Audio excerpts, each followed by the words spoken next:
presenting our or introducing our presenters today from WorkSafeBC. We're quite lucky. We've got 3 people from WorkSafeBC with a great deal of expertise about the classifications and premium rate setting that WorkSafeBC does for us in the forest industry. Our first presenter is Jerry Paquette. He's the manager for industry classification. He'll be leading off the presentation. I first heard Jerry Paquette speak probably about 1.5 years ago. I don't know if Jerry even remembers this, but I was at a conference of silviculture contractors and brand new to the council, and the presentation was very good. Jerry took something that was very foreign to me at the time and put it into very common language that I was able to understand and grasp right away. So we're happy to have Jerry lead off the presentation. We also have Tom Pulowski with us today. He's the manager of the Industry and Labor Services for the forest industry in the province. So he will have some more specific information related to forestry that he can share. And we're also lucky to have Dale Walker, who is the Director of Industry and Labor Services. And Dale will be available to answer some specific questions or provide additional information if any requests come up. So thank you very much to all 3 of you gentlemen for joining us this morning for the webinar. And I will turn it over to Jerry to start off with his presentation. Thank you, Gerard, and thank you all for investing the time this morning to participate in this webinar. I'll reiterate one point that Gerard has made, that while we've prepared material here that we think follows a logical sequence, the real value of this meeting is intending to give you the information that is most useful to you. So please, at any point, if there are questions that you have, direct them over to Gerard, and we can have a conversation around the items of interest at that point in time. Please don't feel the need to hold off any of your questions until I've completed my part, or as Tom's presenting his material, his part as well. So hopefully, I just wanted to add, Jerry, sorry for the interruption, that if someone has a question that they don't feel comfortable asking while we're recording, by all means, just let us know. We'll stop the recording. You can ask the question. Also, at the very end of the presentation, I'll let everybody know that I've stopped the recording. So if you have any specific questions that you don't necessarily want recorded, that is perfectly fine. That's a great opportunity at the end of the presentation to ask those sorts of questions. Great. Thanks, Gerard. So hopefully all of you on your respective desktops have a slide that shows WorkSafeBC classification, rate setting, and preliminary 2014 base premium rates for forestry. In that material, what I'm going to walk through over the next few moments is WorkSafeBC's mandate. While here we are speaking about the insurance rates, want to put the insurance rates that we deliver to different industries in a broader context that WorkSafeBC looks at. An overview of the insurance rates themselves across all industries, the various key drivers that are influencing those insurance rates, and then taking a look at the historical rates for forestry to put 2014 into some perspective. We also have this other stream of revenue that WorkSafeBC generates.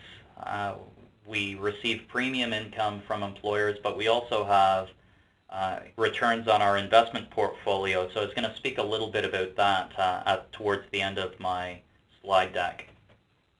So on slide 3, WorkSafeBC's mandate, really our primary objective is, with your help, to put us out of business. It's to prevent workplace injuries, illness, and disease. Of course, while we're working towards that goal collectively and collaboratively, injuries do happen, and we are charged by the Workers' Compensation Act to work together with the employers, health and safety experts, and the injured parties to rehabilitate them into the workplace. And take care of their financial needs through compensation until they have full recovery into the workplace. But it's really in the context of that primary mandate that we have of prevention that we deliver out different insurance rates to different industries, because our experience has been that when insurance rates increase, it activates more interest among employers and industries as to why it is the insurance rates are going up and what part they can play to drive those insurance rates down on a going forward basis. When we take a look at slide 4, what that's speaking about is influences that affect all industries are having an impact upon the average insurance rate. For all industries, if WorkSafeBC was to deliver a single insurance rate to accountants and to manual tree fallers, that rate would be $1.70 per $100 of payroll for the year 2014, which is a 4.8% increase over the average rate in the year 2013 of $1.63. Putting that into another context or another perspective, though, the increase at 7 cents in fact works out to less than 0.1% of the average employer's total payroll costs. One of the things, another perspective to look at these rates is from what is the reality that individual employers are going to experience. And the reality is that more than 3/4 of employers are in industries that will see an increase between the year 2013 and 2014, with very few having their rates relatively flat. Putting that into a historical context, what the table on that slide shows is that historically we've had typically in the order of half the employers with rate increases and half witnessing rate decreases at the industry level. Well, in more recent years, it's a different reality, and for the year 2014, more than 3/4 of the employers in the province are in industries seeing rate increases. So a question to be asked then is, well, why would that be the case? And this next slide, slide 5, speaks to that. And ultimately, there are 4 key drivers of insurance rates. The claims themselves, how many are happening, and how long it's taking workers to be rehabilitated into the workplace. And what that first item is speaking to is that there are more claims, and on average they're more costly. So that's an upward pressure to the insurance rate. The second item is speaking to the reality that WorkSafeBC needs to have sufficient funds to pay out all of the future payments that we are going to be making on yesterday's and today's claims, and we are projecting to be in a deficit position, a slightly greater deficit position as at the end of 2013. So that's an upward pressure on the insurance rate, because we have the employers of today get us back to balance. We don't pass on the deficits accrued today to future generations of employers. The third item is something that I alluded to slightly earlier, and that was our 2 streams of revenue. One stream of revenue, of course, are the premiums that employers pay, and thank you for those. The second stream of revenue are the returns on our investment portfolio, and any insurance company has an investment portfolio because we have future payments that we need to accommodate for on today's and yesterday's claims. So what we do is incrementally charge a bit more into the insurance rate to accommodate for those future liabilities. We invest those monies on your behalf so that we have those monies to pay off those continuing payments. When we take a look at our entire stream of revenue, it's almost like a water balloon. If we consider the premiums to be one source of income and the investment returns to be the other source of income, well, if the investment returns decline, year in, year out, WorkSafeBC has in the order of $1.2 to $1.3 billion in costs. if we don't have the monies coming in from investment returns, we need to make up that funding through an increase to the premiums. So those three items are upward pressures to the insurance rate for all industries, regardless of what's happening in the performance of individual industries.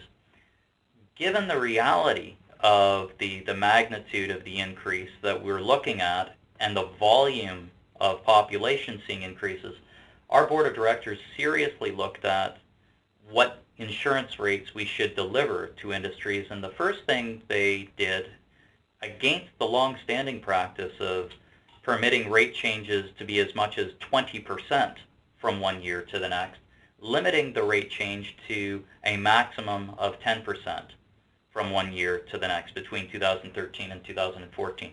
The second is drawing money from the capital reserve that we established several years ago when we had significant excess investment returns.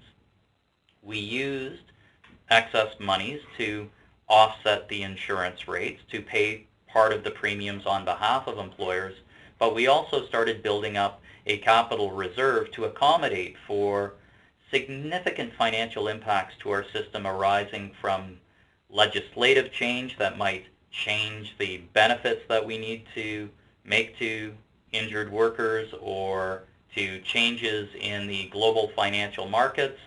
This was done in advance of 2008, and then 2008 happened. It allowed WorkSafeBC to, in fact, deliver an insurance rate across all industries in the year 2010 that was not an increase. Why? Because we had this reserve. Well, we're drawing $278 million from that reserve to contribute to the insurance rates for the year 2014. In fact, Forestry, their share of that $278 million is $23 million. So $23 million of the insurance costs are being paid on behalf of the forestry industry by that draw from the capital reserve. Were it not for those dampening measures, the insurance rate for the year 2014 would not have gone to $1.70, but to $1.90, much more than a 4.8% increase. And each industry in the province, including forestry, would have seen a more pronounced increase to their insurance rate. Talking about forestry, though, what are we looking at in terms of the insurance rate? Well, you'll see on this next slide 6, there's a number of different lines that speak to the different components built into the insurance rates. And what I've provided here is a 5-year view of the insurance rate and 2014 perspective. And the bottom line, the integrated rate for, or the rate for the integrated operations, is looking to be a 5.5% increase from $9.25 in 2013 to $9.76 in the year 2014. And at a very high level, why is that? Well, the green line speaks to what the benefit costs are. So ultimately, what are the claims that are happening in the industry, and what payments are we making on those? And between the year 2013 and 2014, it looks like we can expect to be incurring slightly more costs, roughly 1%. So that's that top line of an increase to the benefit cost rate from $3.30 to $3.33. When we now take a look at the total cost rate, that total cost rate incorporates WorkSafeBC overheads, our prevention efforts, our adjudication efforts, as well as various measures that fund the system as a whole. One of those measures that funds the system as a whole that you may well be familiar with as individual employers is the opportunity to seek relief of cost on injuries when they occur, to minimize the amount of those claims that end up being the responsibility of the individual employer. The particular part of the Act that allows for that is 39(1)(e). Well, what happens when we relieve those costs from an individual firm? they actually get removed from their entire industry as well and spread across all industries. For the purpose of setting the insurance rates for the year 2013, when we needed to spread those costs across all industries once again, they represented a 13% addition to that average benefit cost rate. For the year 2014, looking at the more recent history, there have been significantly more relief of costs that have been happening across all industries, to the extent that whereas in the year 2013, when those costs came back and were spread across all industries, it was a 13% load on top of the benefit cost rate. It's 21% load on top of the cost rate for the year 2014 insurance rates. That's why, whereas the green line looks like it is flat between the year 2000 and 2014, you see that there is an uptick to the total cost rate in that blue line. Why? Because forestry, along with every other industry in the province, is needing to accommodate for more relief of costs that is being awarded to injured workers. The next line that we're looking at then is the actuarial rate, and that's the insurance rate that the actuary needs to charge to the industry, not accommodating for any deficits or surpluses within the system as a whole or for a particular group of industries. And so what you can see is between the blue line and the brown line, the rate increase is relatively in tandem.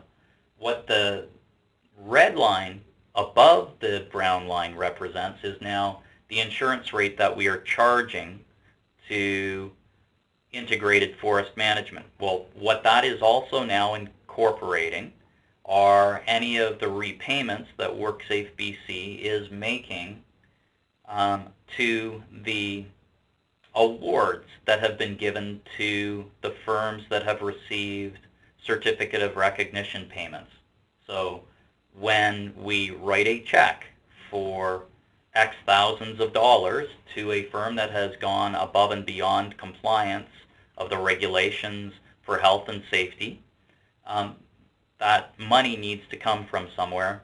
That money is generated by adding an additional charge to the classification as a whole. So one thing to put things into perspective, I talked earlier about for the system as a whole that what we do is we mitigate against passing any of the deficits that accrue with the industries that are in place today. We don't pass those costs on to the next generation of employers. What we do is we build into the insurance rate incremental amount to try to offset that deficit that's accrued. What drives a deficit? Well, one of the things that can drive a deficit is having higher than anticipated payments on injuries. And in the year 2012, what we had was investment returns which are intended to offset the cost, the continuing cost of payments on prior year claims. Forestry's share of our investment returns was about $41 million. Prior year claims costs, so claims that occurred in the year 2011, 2010, and earlier, had continuing payments of over $83 million, more than double the investment returns. As a result, that increased the deficit for the forestry industry.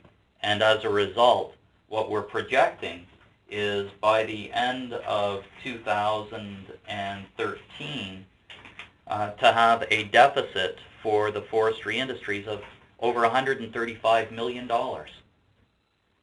That's the reason why the insurance rate that is being charged to the industry is higher than that blue line. The gap between sub $8 and almost $10 is the charge back to the industry that over a 5-year period we're trying to work our way out of that deficit that has accrued. By the way, that deficit would have been larger than that had it not been for the industry's share of that capital reserve. That reserve share, as I had mentioned earlier, that forestry is receiving is $23 million. What slide 7 is speaking to then, just at a really high graphical level then, is when we take a look at forestry, the harvest industries, we've consolidated them all into one single rate group DR. Nomenclature is we started with rate group AA in the year 2000. The next one was rate group AB. When it came to building up a rate group for forestry, the next in order was rate group DR. These are the various facets of the harvesting industry. And so what we're seeing there is under the column of rate change, yes, there's an increase. It's 5.5% on average for the various classifications within rate group DR, 5.5% for integrated forest management. Why has it gone up? Well, as we saw in the previous slide, the cost rate has increased slightly, 1%. Why has the cost rate gone up? Well, because we're seeing that both the injury rate and duration are edging up slightly. But you'll notice that those arrows are relatively small arrows. The primary reason for the rate change is the deficit position for the rate group as a whole, as I had just spoken to. Just putting that rate for harvesting into context, when we take a look at brushing and weeding or forest firefighting, what we're seeing is there is a decline in their insurance rate. Why? Well, because the costs are down. Why are they down? Because their particular rate groups' injuries are in decline, as are the length of time to return workers into the workplace. So those metrics are in fact offsetting the decline in their rate group balance. When we take a look at tree planting, there's actually a correction in place. That industry is being moved to a higher risk rate group for the year 2014. Why? Because their cost structure has been on the increase in recent years, and therefore they are in with another group of industries sharing the same type of cost profile that has a higher frequency of injuries, longer duration times, and again, there's less money to offset the insurance rates, and that's driving their insurance rate upwards. Putting the insurance rate for harvesting into a North American context, slide 8, is just giving a visual of work that is done by the state of Oregon when they take a look at the insurance rates being charged out to various industries of their interest. They select about 50 or 60 industries that are of their interest and compare the insurance rates on their bases across all jurisdictions. We've participated in that study for several years.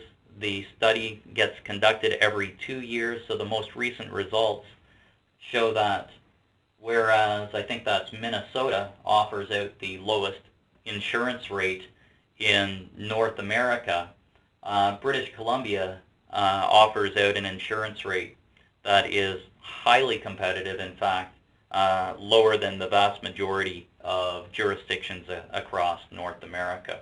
So while there has been a climb to the insurance rate for forestry in the last few years, relative to the insurance costs south of the border, the insurance rates in British Columbia are quite competitive.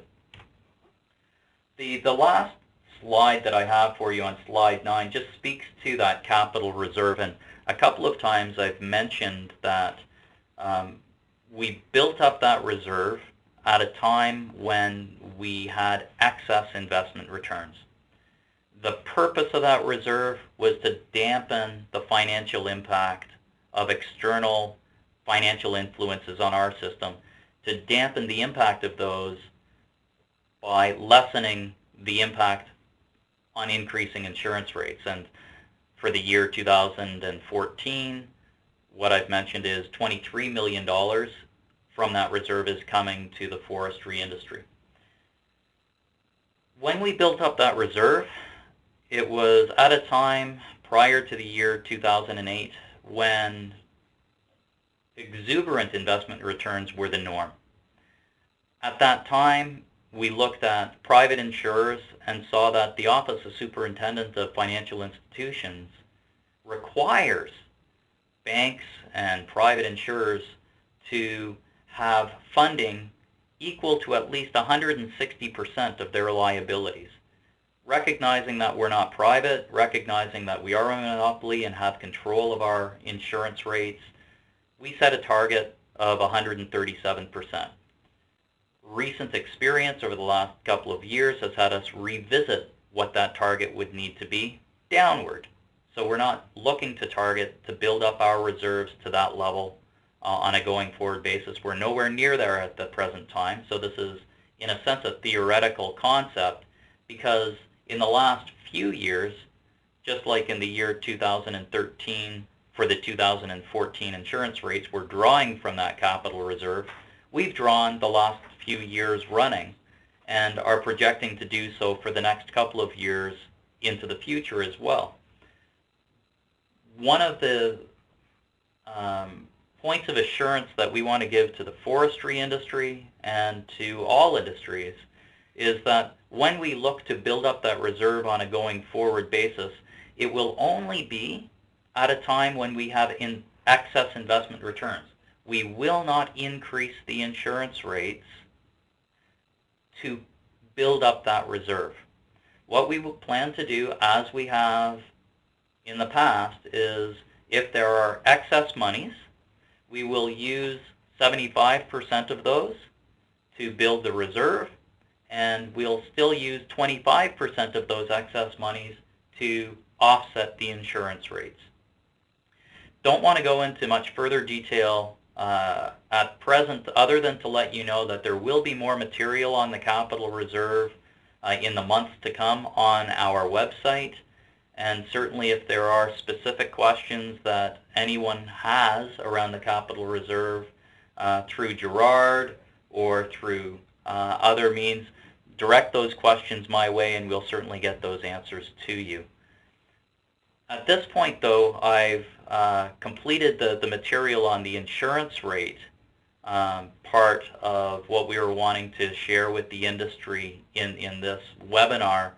If there are any questions about the insurance rate material, we can field those at this point, Gerard, or if there aren't, I'll hand it over to Tom and he'll provide an overview of the type of exposures and trends that we are seeing emerging in the industry in recent years. Sounds good, Jerry. I haven't received too many questions through the chat function, through the chat window. The one I did receive was about the availability of the slides after the presentation. I think some people would like to have a closer look at some of the numbers. So, Jerry, would that be okay to provide a PDF, maybe through our website, that people could access? Absolutely. We will be sure to send that along to you, and you can post that onto your website. Excellent. Thank you. So yeah, let's just pause for a moment. Perhaps some of you out there have a question that you might want to ask of Jerry. Feel free to unmute your mic and fire away.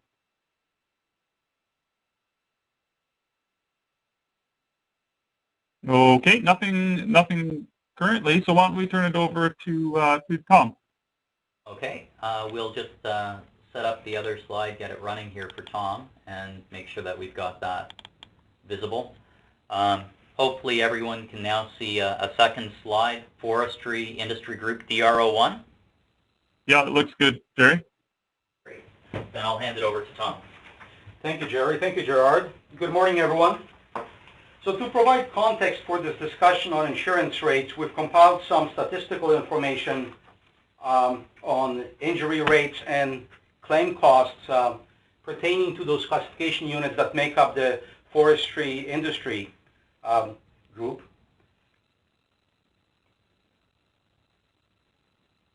I would like to walk you through through an overview of what the industry looks like today and over the last few years. So in the year 2012, there were 2,887 employers registered in this industry that makes up Rate Group DR, and that represented a 17% decrease over the past 4 years. At the same time, as you see, the size of the workforce has been growing. And in fact, in 2012, we have estimated that there were over 13,000 workers employed in those classification units. This is higher even than the 2008 and significantly higher than the years 2009 and 2010, which saw an overall decrease. At the same time, the number of claims that we've been seeing has also been rising with some fluctuation. Over the last 5 years, we saw nearly 3,000 claims that were registered, and these are all short-term disability, long-term disability, and fatal claims. The 2009 was a year of low claims, and that was really reflected across all industries in BC due to economic slowdown. What is perhaps positive is that in 2012, the number of claims was still slightly lower than what we saw in 2008. However, at the same time, over that 5-year period, we also saw that the claim costs have risen significantly. And in fact, the 5-year total amounted to over $193 million. What is perhaps also alarming is the fact that the overall rate of claim costs has been on the rise. So as you see in the year 2012, even though we had significantly less claims than we did in 2008, the claim costs that were paid amounted to a much larger number. Now, one thing to keep in mind is that these are claim costs associated not just with the injuries that occurred in a given year, but cumulative costs for all injuries that were incurred in previous years also, but paid out in a given year. And graphically, this gives us a similar picture. As we see, the claim costs have been on the rise, and in fact, we're seeing significantly larger numbers currently. As far as the industry breakdown, we see that the Integrated Forest Management Classification Unit and manual tree falling and bucking represent more than half of the claims that have been registered. And in fact, those two classification units represent 79% of all claims. Now, of course, the Integrated Forest Management Unit is the largest one in that rate group.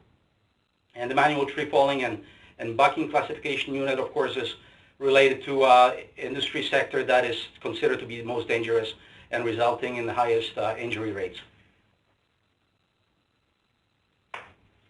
To provide some perspective and context for where we stand in BC, we see that forestry as an industry has more claims than the all BC average, and in fact significantly more. Graphically, we see that the all BC average has remained relatively steady. The averages are set at 2.3, whereas the forestry rate group has seen an increase, and that rate of increase is creeping up slowly, which is probably quite alarming.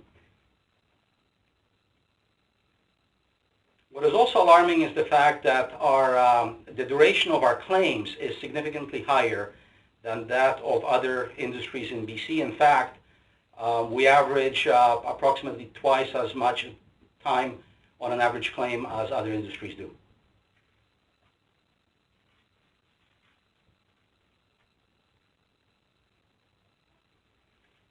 Looking at the demographics, age demographics of workers who are filing those claims, we see that the largest percentage of claims, or 30%, are associated with workers in the 45 to 54 years of age category, which is not surprising given that that's the composition of our workforce.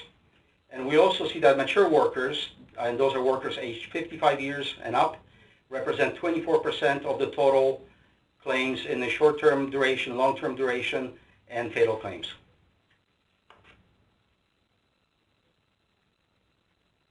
Looking at the types of claims by accident type, we see that the category of struck by an object contributes the most claims at 22%. That is followed by falls from elevation at 16%, fall on the same level at 12%, overexertion also at 12%, and motor vehicle incidents at 8%. As far as injury types, we see that various strains other than back strains represent the largest category at 30%, fractures at 16%, back strains at 11%, and contusions at 10% of all claims. Now perhaps we should have a closer look at serious injury claims, which of course those are associated with much higher cost than your average claim. And serious injuries include claims with 28 or more work days paid, or healthcare costs in excess of the equivalent of 28 or more days paid, a fatality, or one of a number of selected classification codes. These are international classifications that allow for statistical comparisons, and those costs are paid within the month of injury or the 3 months following when the injury was incurred. We see that the Forestry Rate Group CUs had a total of 1,410 serious injury claims.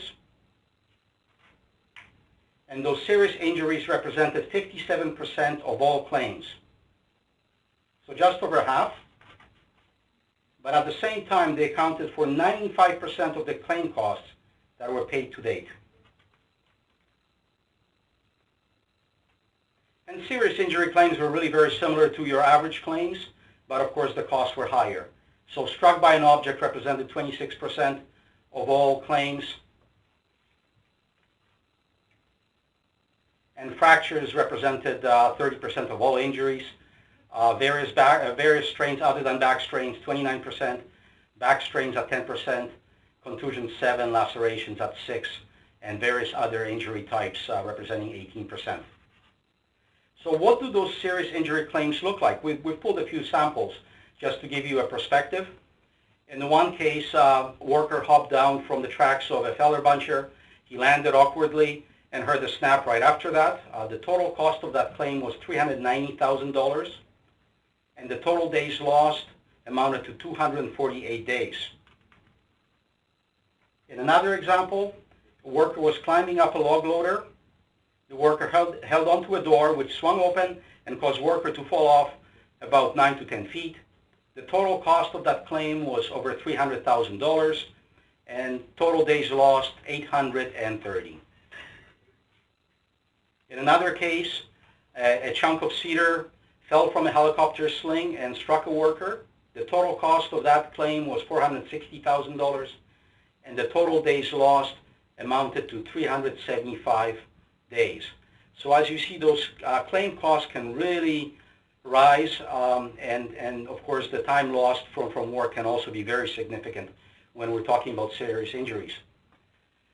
Now let's look at what those costs really mean in terms of what is actually happening there. We see that over the last 5 years, when we're looking at the total claim costs, which were paid regardless of when the injury actually occurred, over $193 million were paid out. Out of that, 34% was associated with healthcare costs, and 37% with long-term disability. So that is not surprising, given that some of these claims represent injuries that actually occurred perhaps 10 or 15 years or even longer.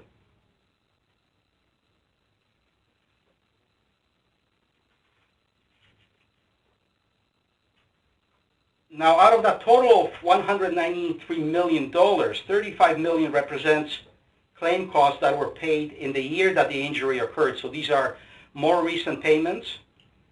And the most common benefit type paid for claim costs in the year of injury was short-term disability, with a total claim cost of $15 million, and that represented 43% of the total cost. To compare the two, we see that on some of those cases involving old injuries, old claims, the healthcare costs are really represented a very significant portion. Long-term disability is still the largest, but it's the healthcare that really creeps up. On the claims involving injuries from the same year, healthcare represents 25%. With some of those older claims and cumulative claims, we're looking at a whopping 34%. So I think it's quite evident that in order to reduce overall costs associated with insurance, we have to be seriously looking at injury prevention. And that, of course, needs to be done by industry as a whole, perhaps working with the Forest Safety Council, but a lot of that can also be done by individual employers. We know that, of course, preventing injuries in the first place is the first step, and we have to be very aggressive on that front. But when the injuries do inevitably happen, we can also try to reduce those costs by having very aggressive return-to-work programs, stay-at-work programs, which eventually will end up reducing the claim cost and the extent of the duration. So one toolkit that I would like to point you towards is something that we developed quite recently last year. It's called the Business Planning Toolkit. It's part of a suite of programs that WorkSafe has developed to enable employers and industries to manage their injury prevention and disability management in better ways.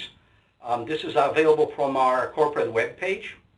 If you go to the top right-hand side of that page, there is a secure logon.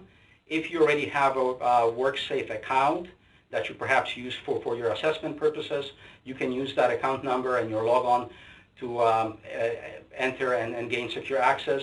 You will be able to see some industry statistics, but you will only be given access to information pertaining to yourself, your firm, and not to that of other firms. And some of the information that you can glean from those pages is how changes in claim costs will affect your experience rating over the next 3 years, and what type of injuries and claims are in fact driving your costs. You can also see how you compare against your competitors on various health and safety measures. And of course, this data can help identify the nature and extent of your health and safety issues, and to help you determine what control measures are working and where more measures are needed. I would strongly encourage that you explore this toolkit. We've been receiving very positive feedback from those who have checked it out.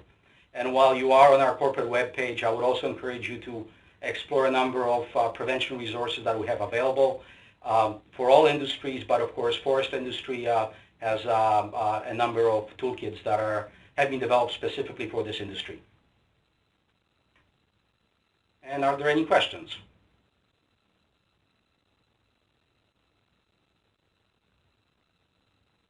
Hi, Dom. It's Gerard. I had one question about kind of the difference between fall from same level injuries and fall from high level injuries. How is that determined? Does that information come in from the initial report from the employer that's reporting the injury? And is there any kind of criteria around what constitutes a fall from same level versus a fall from height? It does come from the original report, and no, I don't believe that there are any criteria. It is relatively subjective.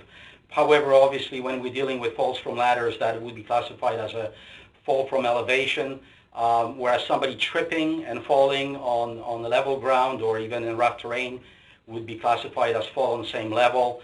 Somebody falling from, let's say, elevated log in a cut block, most likely it should be captured as a fall from elevation, but really it's difficult to drill that down.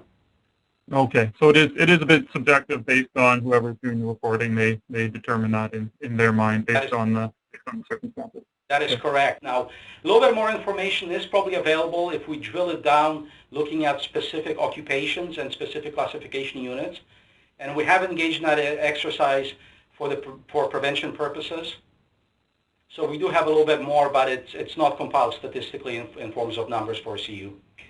One thing that I can give as an assurance as well, while on a case-by-case basis, there will be a a call that's made by a coder to identify this is fall from level or fall from height. The assurance that I'd like to give to you and the industry as a whole is there's a very small team of experts within our statistical area that do the coding.